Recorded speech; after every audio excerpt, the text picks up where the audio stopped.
जय हिंद दोस्तों। आज हम पढ़ेंगे रस। रस की परिभाषा। किसी काव्य को पढ़ने, लिखने या सुनने से हमें जिस आनंद की अनुभूति होती है उसे रस कहते हैं। रसों को काव्य की आत्मा प्राणत्व माना जाता है। रसों को क्या कहा जाता है? रसों को आत्मा या प्राणत्व माना जाता है।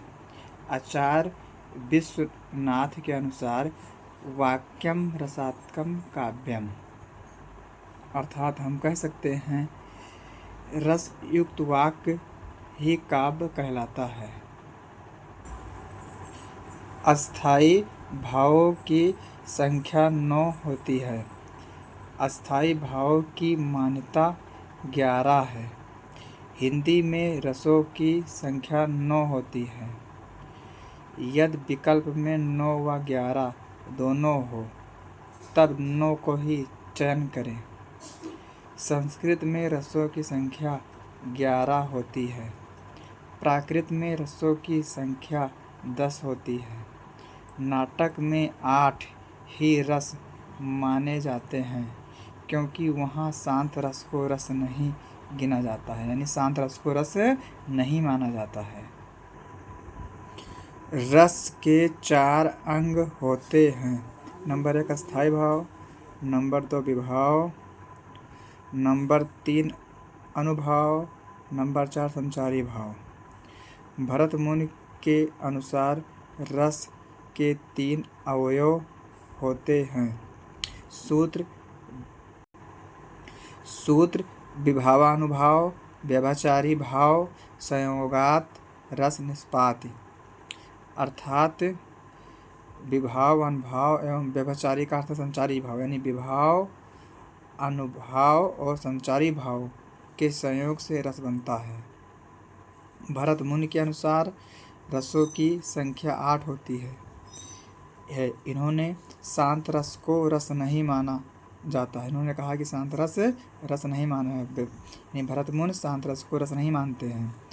रस सिद्धांत का आदि प्रवर्तक भरत मुनि को माना जाता है। रस सिद्धांत के आदि प्रवर्तक भरत मुनि को माना जाता है। श्रृंगार रस को रसराज रसपति की संज्ञा भोजराज ने दी है। श्रृंगार रस को रसराज या रसपति की संज्ञा भोजराज ने दी है। आचार्य भरत ने सर्वाधिक सुख्यात्मक रस हास रस को माना है। रस का संबंध श्री धातु से माना जाता है। जो भाव मन में केवल अल्पकाल तक रहते हैं उसे संचारी भाव या व्यभिचारी भाव कहते हैं। आमर्ष एक संचारी भाव है। रस यानी रस श्रृंगार रस का स्थायी भाव रति होता है, यानी प्रेम। हास रस का हास यानी हंसना। करुण रस का स्थायी भाव शोक यानी दुख। वीर रस का स्थायी भाव उत्साह यानी जोश। रौद्र का स्थायी भाव क्रोध यानी जुगुप्सा। भयानक का स्थायी भाव भय या डर। विभत्सों का स्थायी भाव जुगुप्सा यानी घृणा। अद्भुत का स्थायी भाव विस्मय यानी आश्चर्य। शांति का स्थायी भाव निर्वेद यानी वैराग्य। वात्सल का स्थायी भाव स्नेह प्रेम। भक्ति का स्थायी भाव अनुराग यानी प्रेम भगवत विषयक। आइए विभाव को देखते हैं।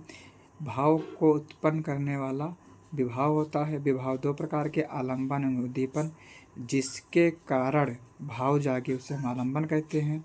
जो भाव को गति प्रदान करे उसे हम उद्दीपन कहते हैं। विभाव सात्विक 8 होते हैं। या वाचिक, कायिक, आहार।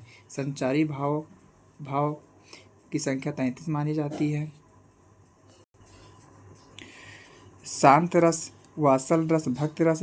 श्रृंगार रस से वात्सल रस और भक्त रस निकला है। श्रृंगार रस से ही वात्सल रस और भक्त रस निकला है।